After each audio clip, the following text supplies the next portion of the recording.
এর আগের পার্ট 3 ভিডিওতে আমি 12 দাগ পর্যন্ত কমপ্লিট করেছি। আজকে তোমাদের 13 দাগ থেকে আরম্ভ হবে। 13 নম্বর যে কোশ্চিনটা আছে, কোশ্চিনটা আমি পড়ছি, তোমরা প্রত্যেককে কোশ্চিনটাকে মন দিয়ে পড়ো। কোনো মূলধন একই বার্ষিক শতকরা সরল সুদের হারে 7 বছরে সুদে আসলে 7,100 টাকা এবং 4 বছরে সুদে আসলে 6,200 টাকা হলে মূলধন ও সরল সুদের হার নির্ণয় করি।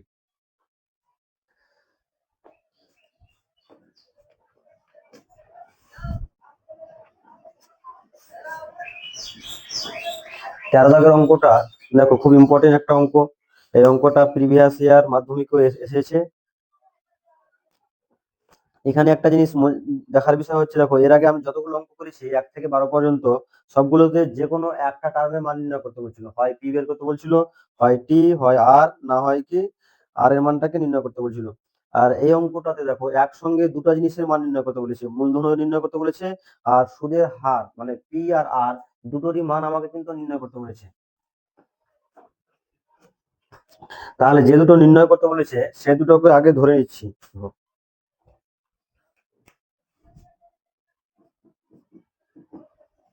ধরি মূলধন সমান পি টাকা আর সুদের হার সমান R%। এবার কোশ্চিনে কি কি বলে দেওয়া আছে, যে কোশ্চিনে আসলটা বলে দেওয়া নাই, বলেছে 7 বছরের সুদ আসল। 7 বছরের সুদ আসল কথাটাকে যদি আমরা বিশ্লেষণ করি, তাহলে সেখান থেকে আমরা লিখতে পারবো যে আসল আর 7 বছরের সুদ দুটা মিলিয়ে ও কত টাকা পেয়েছে, 7,000 কত টাকা পেয়েছে, 100 টাকা। তার মানে আসল প্লাস 7 বছরের সুদ, কোশ্চিনে বলে দেওয়া আছে এই দুটার যোগফল আসল আর 7 বছরের সুদ দিয়ে যদি আমি যোগ করি, তাহলে আমি যে টাকাটা পাচ্ছি সেটা হচ্ছে 7,100 টাকা। আবার আসল প্লাস কত বছরের সুদ বলে দেওয়া আছে, 4 বছরের সুদ, এর মানটা বলে দেওয়া আছে 6,200 টাকা। এখান থেকে দেখো যদি আমি সুদ বের করি, মানে এটাও আসল আছে এটাও আসল আছে, চিহ্নটা যদি আমি চেঞ্জ করে দিই এখান থেকে, তাহলে নিচে যদি এক জায়গায় চিহ্ন চেঞ্জ করি তাহলে প্রত্যেক জায়গাতেই চিহ্নটাকে কিন্তু চেঞ্জ করতে হবে। তাহলে এটা প্লাসটা হয়ে যাবে মাইনাস, এখানে এই প্লাসটাও হয়ে যাবে কত, মাইনাস। এবার তাহলে এই আসল আর এই আসল এটা কি হচ্ছে, কেটে যাবে। এবার 7 বছরের সুদ থেকে কত বছরের সুদ বিয়োগ, যদি 4 বছরের সুদটাকে বিয়োগ করে দিই তাহলে এটা হয়ে যাচ্ছে 3 বছরের সুদ। 7,100 থেকে 6,200 যদি বিয়োগ করে দিই, শূন্য।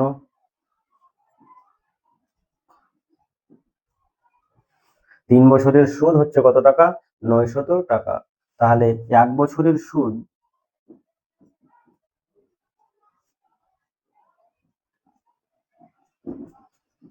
1 বছরের সুদ পেয়ে গেলাম 300 টাকা। যেহেতু কোশ্চিনে যেহেতু 7 বছরের সুদ, আসল প্লাস 7 বছরের সুদ দেওয়া আছে আর আসল প্লাস 4 বছরের সুদ দেওয়া আছে, তাহলে হয় আমাকে 7 বছরের সুদ বের করতে হবে আর না হলে 4 বছরের সুদ, দুটোর মধ্যে যে কোনো একটার আমাকে কিন্তু সুদটাকে নির্ণয় করতে হবে। তাহলে এখান থেকে যদি আমি 4 বছরের সুদ বের করি, তাহলে 1 বছরের সুদ হচ্ছে 300 টাকা। তাহলে 4 বছরের সুদ 300 কে যদি 4 দিয়ে গুণ করে দিই এটা, তাহলে 4 বছরের সুদ হয়ে যাচ্ছে কত টাকা, 1,200 টাকা। এবার আমি দেখার বিষয় হচ্ছে এখানে যে ব্যাংকে টাকা রেখেছিলাম, 4 বছর পর সুদ আর আসল দুটো মিলিয়ে হয়ে গেছিল কত টাকা, 6,200 টাকা। তার মধ্যে সুদ এক্সট্রা করে যেটা সুদটা বেড়েছে, কত টাকা সুদ বেড়েছে, 1,200 টাকা সুদ বেড়েছে। তাহলে কত টাকা আমি ব্যাংকে রেখেছিলাম, সুদ আর আসল দুটো মিলিয়ে হচ্ছে 6,200 টাকা। তার মধ্যে সুদ হচ্ছে কত টাকা, 1,200 টাকা। তার মানে আসল যদি আমি বের করি, 6,200 থেকে 1,200 টাকা কি করতে হবে, সুদ আসল থেকে যদি সুদটাকে বিয়োগ করে দিই তাহলে আসলটা বেরিয়ে আসবে। তাহলে আসল পি সমান 6,200 মাইনাস 1,200 টাকা সমান 5,000 টাকা। তার মানে আমাকে যেটা নির্ণয় করতে বলেছিল যে পি এর মান কত, তাহলে একটা অ্যান্সার কিন্তু অলরেডি পেয়ে গেলাম যে মূলধন কত টাকা ছিল, ব্যাংকে রাখা ছিল 5,000 টাকা। তার মানে সুদও পেয়ে গেছি, সুদ, আয়ের মানও পেয়ে গেছি কত টাকা, 1200 টাকা। তারপরে সময় টি, কত বছরের সুদ 1200 টাকা, 1200 টাকা যেহেতু 4 বছরের সুদ 1200 টাকা, তাহলে সময় টি এটা হয়ে যাবে 4 বছর। এবার তোমাকে এখান থেকে যে নির্ণয় করতে হবে, সুদের হারটাকে নির্ণয় করতে বলেছে। তো ফর্মুলা যেটা আমরা জানি যে আই সমান পিআরটি বাই কত আসছে 100। এখান থেকে যে এর আগে ক্যালকুলেশন করেছিলাম যদি আর এ মান বের করি, তার মানে পিআরটি সমান, কোনাকুনি গুণ করে দিই, এটা পিআরটি সমান আই ইন্টু কত আসছে 100। এখান থেকে যখন আমি আর বের করব, তার মানে আর সমান আই ইন্টু 100, আর পিটিটা গুণ আকারে আছে, সমান আকারে এলে পিটিটা কি আকারে বসে গেল, ভাগ আকারে বসে গেল। এবার আর এর মান আমাকে নির্ণয় করতে হবে।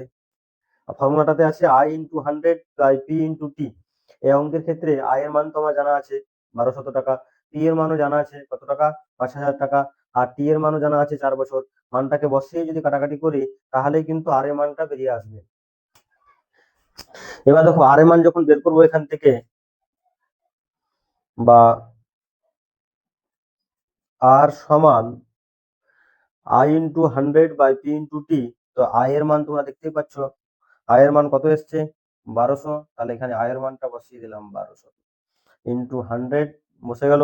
পি এর মান কত আছে, যেহেতু পি এর মান এই অঙ্কের ক্ষেত্রে 5000, তার মানে এখানে বসে যাচ্ছে 5000, আর টি এর মান তো হচ্ছে 4 বছর, বসে যাচ্ছে কত এখানে 4। এবার কাটাকাটি করলে মান চলে আসবে। এখানে নিচ থেকে 3টা শূন্য, এখানে 2টো শূন্য আর একটা শূন্য, 3টা শূন্য কেটে দিলাম। এখানে যদি কাটাকাটি করি 4 আর 12, 3 4 12, 30, 5 6 কত আসছে 30। তার মানে আর সমান, এখানে তাহলে পড়ে থাকছে কত পার্সেন্ট, 6%। তার আমাকে নির্ণয় করতে বলেছিল যে ওই ব্যক্তিটার মূলধন কত টাকা আর সুদের হার কত, সেটাকে নির্ণয় করতে বলেছে। তাহলে আমাকে অতএব নির্ণেয় মূলধন, নির্ণেয় মূলধন 5000 টাকা ও সুদের হার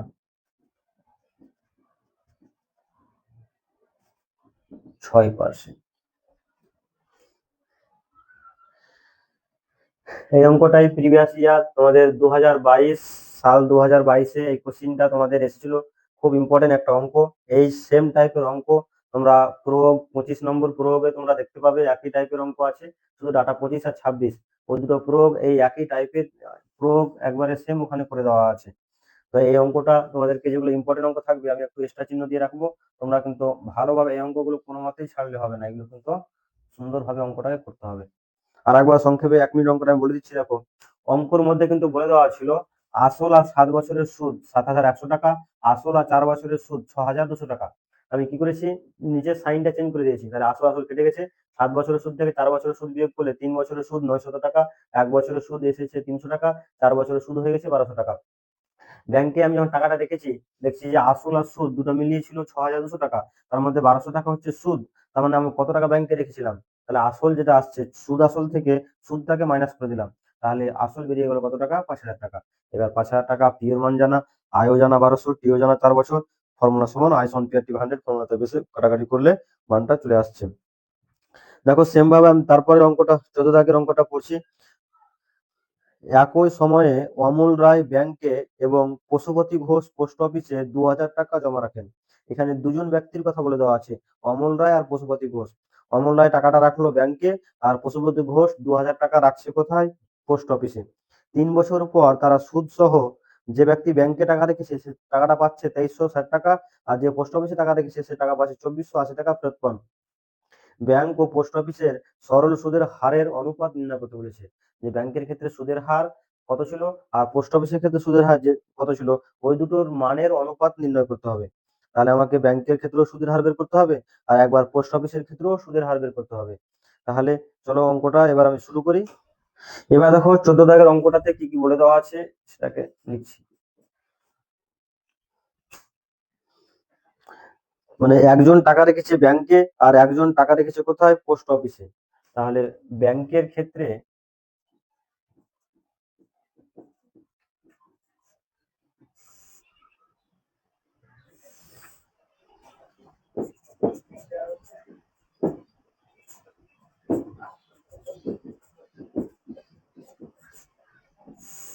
আর পোস্ট অফিসের ক্ষেত্রে আমি শুরুতেই যখন কনসেপ্ট ক্লিয়ার ক্লাস করি তখন তোমাদেরকে বলেছি বারবার করে যে আমরা ব্যাংক হোক বা পোস্ট অফিস হোক যে টাকাটা জমা রাখবো সেই টাকাটাকে আমরা কি বলবো, আসল বা মূলধন। তো পশুপতি ঘোষ ব্যাংকে টাকা রেখেছিল, দেখো অমল রায় ব্যাংকে টাকা রেখেছিল কত টাকা, 2000 টাকা। তার মানে এক্ষেত্রে বলে দেওয়া আছে আসল পি, ব্যাংকের ক্ষেত্রে আসল পি বলে দেওয়া আছে 2000 টাকা। একই রকম ভাবে পোস্ট অফিসও রেখেছে কত টাকা, 2000 টাকা। তার মানে এক্ষেত্রেও আসল পি এটারও মান হচ্ছে 2000 টাকা।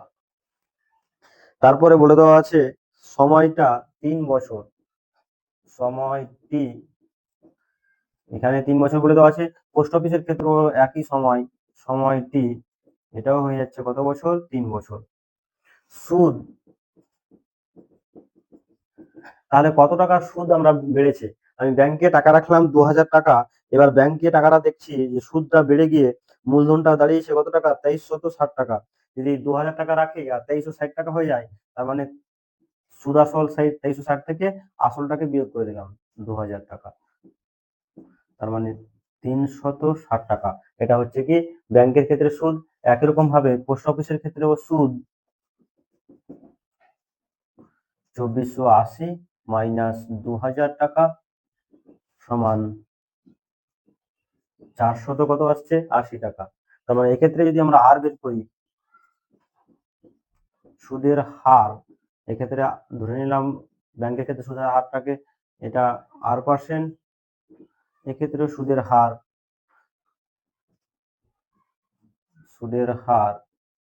R2%। এবার দেখো আই সমান ফর্মুলাটা হচ্ছে এটা PRT বাই কত 100, কোনাকুনি যদি গুণ করে দিই এটা PRT সমান থাকছে I/100, বা এক্ষেত্রে যদি আর এর মান বের করি আর সমান I/100 বাই পিটিটা গুণ আকারে আছে, এবারে সে কি আকারে চলে এলো, এটা ভাগ আকারে চলে এলো। এবার মানগুলো বসিয়ে কাটাকাটি করতে হবে, বা আর সমান এক্ষেত্রে দেখতে পাচ্ছি আই এর মান কত আছে 360, বসে গেল 360 ইন্টু 100। পি এর মান কত আছে অঙ্কের ক্ষেত্রে 2000, আর টি এর মান কত আছে এটা 3 বছর। একই রকম ভাবে এক্ষেত্রেও যদি আর বের করি, অতএব আর সমান, এক্ষেত্রে ফর্মুলা দেখতেই পাচ্ছি যে আমরা আর সমান কত আছে I/100 বাই কত আছে পিটি, তাহলে এপারও লিখে নিচ্ছি আর সমান I/100 বাই পি ইন্টু কত হচ্ছে এটা টি। এবার মানগুলো বসিয়ে এখানে যদি মানটা বসিয়ে দিই, আই এর মান এই অঙ্কের ক্ষেত্রে হচ্ছে 480 ইন্টু 100, পি এর মান হচ্ছে 2000, আর টি এর মান এটা হচ্ছে কত 3। এবার এটাকে কাটাকাটি করো, মানটা বসিয়ে এখানে কটা শূন্য আছে, এখানে 3টা শূন্য, উপরে 2টো শূন্য, একটা শূন্য কেটে যাচ্ছে। 3 আর 36 যদি কেটে দিই, 3 একে 3, 3 দুগুণে 6, 2 আর 12 কাটলে কত 6। তার মানে আর এটা হচ্ছে 6%। ব্যাংকের ক্ষেত্রে সুদের হার হচ্ছে কত পার্সেন্ট, 6%। একই রকম ভাবে এখানে 3টা শূন্য, 2টো শূন্য, একটা শূন্য কেটে যাচ্ছে। 3 একে 3, হাতের একে 18, 3 6 18, 2 আর 16 কাটলে কত 8। তার মানে এক্ষেত্রে সুদের হার কত ছিল 8%। তাহলে আমরা দেখতে পাচ্ছি যে ব্যাংকের ক্ষেত্রে যে টাকাটা রেখেছিল সেক্ষেত্রে সুদ দিয়েছে কত পার্সেন্ট, 6% হারে। পোস্ট অফিসের ক্ষেত্রে টাকা রেখেছে সেক্ষেত্রে সুদ দিয়েছে কত পার্সেন্ট হারে, 8% হারে।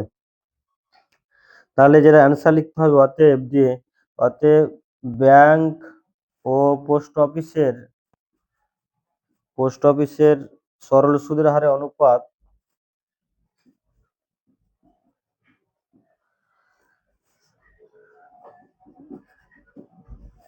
সরল সুদের হারের অনুপাত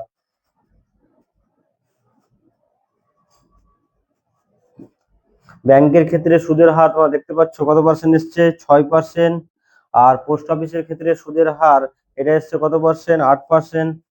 এবার এটাকে যেহেতু কাটাকাটি যাচ্ছে, কাটাকাটি করে মানটা শুধু ছোট আকারে করে রেখে দিতে হবে। যদি 2 দিয়ে এটা কেটে দিই এটা, তাহলে 3, আর 2 দিয়ে কাটলে 4, তার মানে 3 কত 4।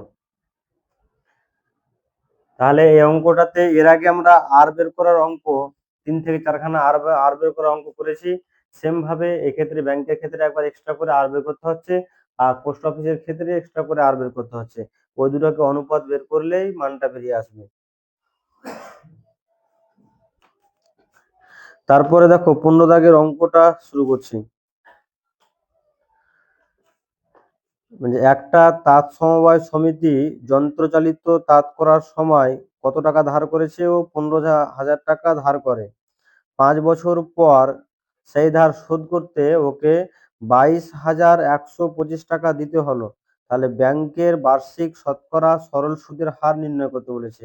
এই 14 দাগের অঙ্কটা যে আমরা আর বের করলাম, সেম ভাবে এক্ষেত্রেও আর এর মান নির্ণয় করতে বলেছে, আর 3টা মান বলে দেওয়া আছে। শুধু মানগুলো বসিয়ে কাটাকাটি করলে অ্যান্সার চলে আসবে।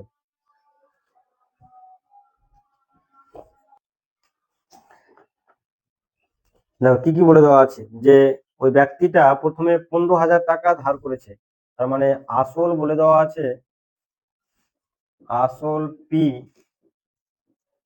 15,000 টাকা। তারপরে বলে দেওয়া আছে কত বছরের জন্য টাকাটা ধার করেছে, 5 বছরের জন্য, তার জন্য সময় টি বলে দেওয়া আছে 5 বছর। তারপরে সুদ বলে দেওয়া আছে আয়। দেখো 15,000 টাকা ধার করলো ঠিকই, কিন্তু ওকে দিতে হচ্ছে কত টাকা, সুদ আর আসল দুটো মিলিয়ে 22,125 টাকা দিতে হয়েছে। মানে 22,125 যে টাকা দেওয়া আছে সেটা সুদ আসল দেওয়া আছে। তাহলে 22,125 থেকে 15,000 এটাকে যদি মাইনাস করে দিই এই টাকাটাকে, তার মানে 7,125 টাকা। এটা হয়ে যাচ্ছে কি আয়ের মান। তাহলে 3টা মানই বলে দেওয়া আছে কোশ্চেনে, পি টি আই, শুধু আর এর মানটাকে নির্ণয় করতে বলেছে। তাহলে ধরে নিচ্ছি, ধরি সুদের হার সমান R%।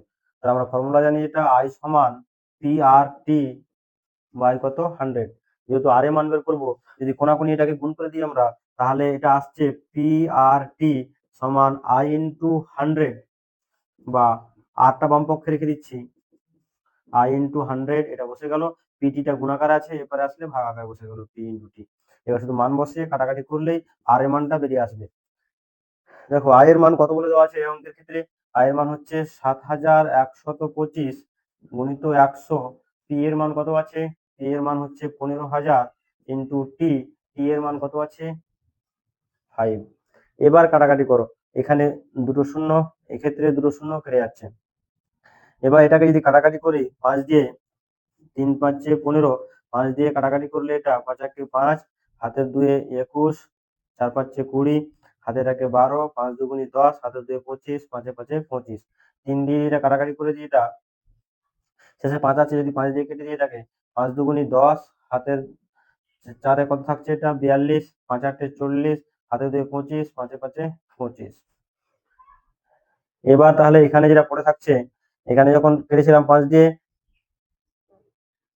3 পড়ে আছে, এখানে একটা শূন্য পড়ে আছে। যদি কাটাকাটি করে এটাকে আবার 5 দিয়ে, 5 6 30, 5 5 25, হাতের 3 35, 5 7 35।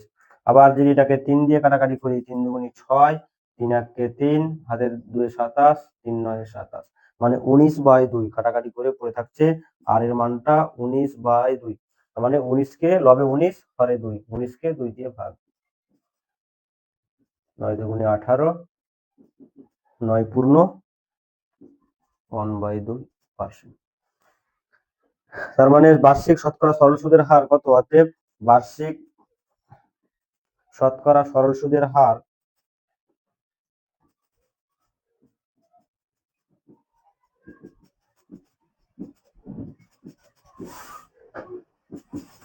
9 পূর্ণ 1/2%। তাহলে এই অঙ্কটার ক্ষেত্রে প্রথমে এই যে মানটা বলে দেওয়া ছিল 22,125, এটা হচ্ছে সুদ আসল বলে দেওয়া ছিল, সুদ আসল থেকে আসলকে বিয়োগ করে এটাতে সুদ নির্ণয় করলাম। 3টা মানই বলে দেওয়া আছে, পিটি আই, শুধুমাত্র আর এর মানটাকে বের করতে বলেছিল। মানগুলো বসে আই ইন্টু আর সমান ফর্মুলা যেহেতু হচ্ছে আই ইন্টু 100 বাই কত পিটি, এবার সেখান থেকে ফর্মুলাতে বসে কাটাকাটি করলে একবারে মানটা চলে আসছে। তারপরের অঙ্কটা দেখো, নেক্সট যেটা 16 দাগের অঙ্ক আছে, অঙ্কটা 13 দাগের অঙ্কটা যেমন বলেছিলাম 2022 সালে এসেছে, খুব ইম্পর্টেন্ট অঙ্ক, তেমন 16 দাগের অঙ্কটাও 2024 সালে এসছে। তবে একেবারে হুবহু এটা না, সেম টাইপেরই অঙ্ক, ডাটাগুলো চেঞ্জ করে এসছে, নাম চেঞ্জ করে আর সংখ্যা চেঞ্জ করে 16 দাগের অঙ্কটা পড়েছে। অঙ্কটা ইম্পর্টেন্ট আছে। দেখো অঙ্কটা পড়ছি, মন দিয়ে তোমরা দেখো, যে আসলাম চাচা কর্মক্ষেত্র থেকে অবসর নেওয়ার সময় কত টাকা পেল? 1,00,000 টাকা পেয়েছে। ওই 1,00,000 টাকাটাকে ও কি করছে, দু জায়গাতে ভাগ করে রাখছে, কিছু টাকাটা ব্যাংকে রাখছে আর কিছু টাকা পোস্ট অফিসে জমা রেখেছে। জমা রাখার পর বছরের শেষে সুদ বাবদ ও মোট 5,400 টাকা ফেরত পেয়েছে। ব্যাংকের ও পোস্ট অফিসের সুদের হার বলে দেওয়া আছে। ব্যাংকের ক্ষেত্রে সুদের হার 5%, পোস্ট অফিসের ক্ষেত্রে সুদের হার হচ্ছে 6%। তবে তিনি কোথায় কত টাকা জমা রেখেছিলেন সেটাকে নির্ণয় করতে বলেছে। তাহলে দেখো তোমাদেরকে মানে কি নির্ণয় করতে বলেছে, ব্যাংকে কত টাকা, কোন ব্যাংকে কত টাকা জমা রেখেছে সেটা বের করতে বলেছে।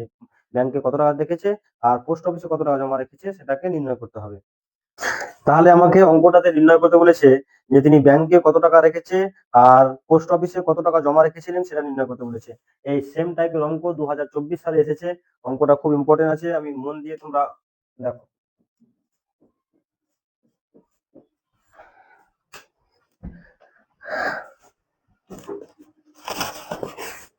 তাহলে আমি ধরে নিচ্ছি প্রথমে যে ধরি আসলাম চাচা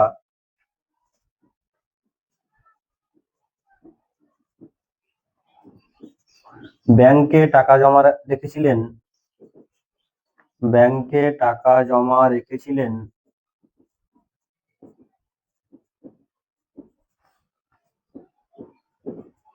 X টাকা এবং পোস্ট অফিসে টাকা জমা রেখেছিলেন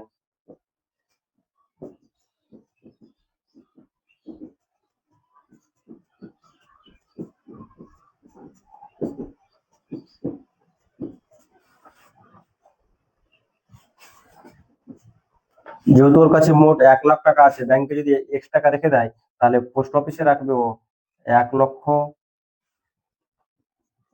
মাইনাস X টাকা।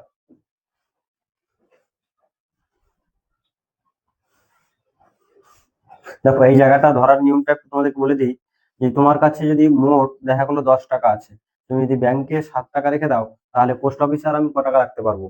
তাহলে মোট যেহেতু আমাকে 10 টাকা আছে, তার মানে আমি যদি ব্যাংকে 7 টাকা রেখে দিই তাহলে পোস্ট অফিসে রাখতে পারবো 3 টাকা। তাহলে 3 মানটা কিভাবে আসবে, 10 মাইনাস কত 7, সেক্ষেত্রেই আমরা কত পাবো মানটা 3 টাকা। সেম একই রকম ভাবে আমি তো জানি না ব্যাংকে কত টাকা রেখেছে, তাই জন্য ধরে নিয়েছি ব্যাংকে টাকা রেখেছে কত টাকা, X টাকা, আর ওর কাছে মোট টাকা ছিল 1,00,000 টাকা, তার জন্য পোস্ট অফিসে টাকা জমা রেখেছে 1,00,000 মাইনাস কত টাকা, X টাকা। এবার যে কোনো অঙ্কের ক্ষেত্রে যদি আমরা X ধরে নিই তাহলে আমাকে X এর মানটাকে নির্ণয় করতে বলেছে। X এর মান যদি নির্ণয় করতে হয় সেটা পাটিগণিত হোক বীজগণিত হোক যে কোনো টার্মে, তাহলে সেটাকে শর্তানুসারে করে সমান করতে হবে। যে কোনো অঙ্কের ক্ষেত্রে যদি আমরা X টাকে ধরে নিই তাহলে X এর মান বের করতে গেলে শর্তানুসারে সমান করে আমাকে X এর মানটাকে নির্ণয় করতে হবে। তাহলে আমরা কার সঙ্গে সমান করব, কোশ্চেনে স্পষ্টভাবে বলে দেওয়া আছে যে আসলাম চাচা প্রতি বছর সুদ বাবদ মানে সুদের জন্য মোট 5,400 টাকা পেয়েছে। তাহলে আমাকে একবার ব্যাংকের ক্ষেত্রে সুদ বের করতে হবে আর একবার পোস্ট অফিসের ক্ষেত্রে সুদ বের করতে হবে। দুটো সুদের যোগফলটাই বলে দেওয়া আছে কত টাকা, 5,400 টাকা। তাহলে শর্তানুসারে দেখো ব্যাংকের ক্ষেত্রে সুদ, সুদ বের করার ফর্মুলা হচ্ছে PRT/100। ব্যাংকের ক্ষেত্রে টাকা রেখেছে X টাকা, P এর মান হচ্ছে X। ব্যাংকের ক্ষেত্রে R এর মানটা বলে দেওয়া আছে 5%, তার মানে এখানে বসে যাচ্ছে 5। আর টি এর মানটা বলে দেওয়া আছে 1 বছর, মানে এখানে বসে চলে আসছে 1/100। এটা হচ্ছে ব্যাংকের ক্ষেত্রে সুদ প্লাস পোস্ট অফিসের ক্ষেত্রে ও কত টাকা জমা রেখেছে 1,00,000 মাইনাস X, এটা হচ্ছে পি এর মান। আর এর মানটা বলে দেওয়া আছে 6% আর টি এর মান হচ্ছে 1/100। কোশ্চেনে বলেছে ব্যাংকের সুদ আর পোস্ট অফিসের সুদ মিলিয়ে মোট কত টাকা রেখেছে, 5,400 টাকা রেখেছে। তাহলে এই ব্যাংকের সুদ আর পোস্ট অফিসের সুদ এই দুটো যোগফলই হচ্ছে 5,400। এখান থেকে যদি আমরা ক্যালকুলেশন করি তাহলে এক্স এর মানটা বেরিয়ে আসবে। আর এক্স এর মান পেয়ে গেলে আমি ব্যাংকে কত টাকা জমা রেখেছে আর পোস্ট অফিসে কত টাকা জমা রেখেছে দুটো মানই নির্ণয় হয়ে যাবে। শুধুমাত্র এবার থাকছে ক্যালকুলেশন পার্ট, লসাগু নিয়ে ক্যালকুলেশন করলে এক্স এর মানটা বেরিয়ে আসবে। এবার এক্স এর মানটাকে আমি দেখাচ্ছি। এক্ষেত্রে দেখো যদি লসাগু নিয়ে নিই, যেহেতু হরে সেম সংখ্যা আছে তাহলে লসাগু হয়ে যাচ্ছে কত 100। তাহলে এখানে পড়ে থাকছে 5x প্লাস 6 দ্বারা যে এটা গুণ করে দিই এটা, তাহলে 1,00,000 সঙ্গে 6 গুণ করলে 6,00,000 minus 6x, 5x minus 6x মানে মাইনাস x প্লাস 6 লাখ, আর এটা যদি গুণ করে দিই 54 সঙ্গে 1 গুণ করলে 54, আর এখানে দুটো শূন্য, চারটা শূন্য। এক্স এর মান বের করবো, এক্সটা শুধু বাম পক্ষে রাখছি, বা মাইনাস এক্স সমান, তার মানে এখানে হয়ে যাচ্ছে 54 মাইনাস, তার মানে 6 লক্ষ টাকা থেকে যদি 5,40,000 টাকা আমরা বিয়োগ করে দিই, মাইনাস এক্স সমান 6 লাখ টাকা থেকে যদি 5,40,000 টাকা বিয়োগ করে দিই, তাহলে পড়ে থাকছে কত টাকা? 60,000 টাকা। দুদিকে মাইনাস আছে, মাইনাস মাইনাস কেটে দিচ্ছি, তার মানে এক্স এর মান হয়ে যাচ্ছে কত টাকা? 60,000। তার মানে আসলাম চাচার কাছে মোট 1 লাখ টাকা ছিল, ও ব্যাংকে টাকা রেখেছিল কত টাকা? 60,000 টাকা। 1 লাখ টাকার মধ্যে যদি ব্যাংকে 60,000 টাকা রেখে দেয়, তাহলে ও পোস্ট অফিসে কত টাকা রাখতে পারবে? পোস্ট অফিসে টাকা জমা রেখেছিল 1 লাখ মাইনাস 60,000 মানে 40,000 টাকা। তো শুধু অ্যান্সারটা লিখলেই হয়ে যাবে। দেখো, অতএব দিয়ে শুধু আমরা অ্যান্সারটা লিখবো, অতএব আসলাম চাচা ব্যাংকে টাকা জমা রেখেছিলেন, অতএব তিনি ব্যাংকে টাকা জমা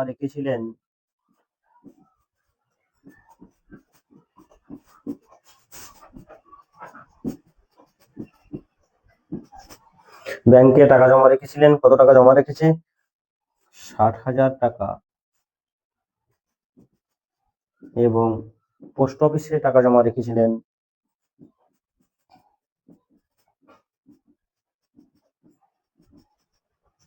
পোস্ট অফিসে টাকা জমা রেখেছিলেন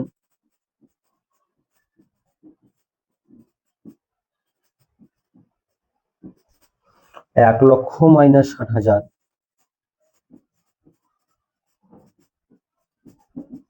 সমান 40,000 টাকা।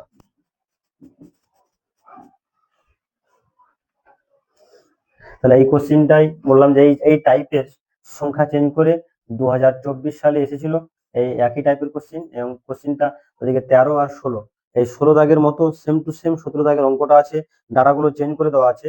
1 লক্ষর জায়গাতে এখানে 10,000 বলে দেওয়া আছে, আর সুদের হারটা 6%, 7%, আর যেখানে 5,400 টাকা জায়গাতে 1,280 টাকা। তো তোমরা 16 দাগের মতো প্রত্যেককে 17 দাগটা বাড়িতে চেষ্টা করবে। এরপরে আবার পরবর্তী ক্লাসে তোমাদের সঙ্গে দেখা হবে। আজকের ক্লাস এই পর্যন্তই থাকছে।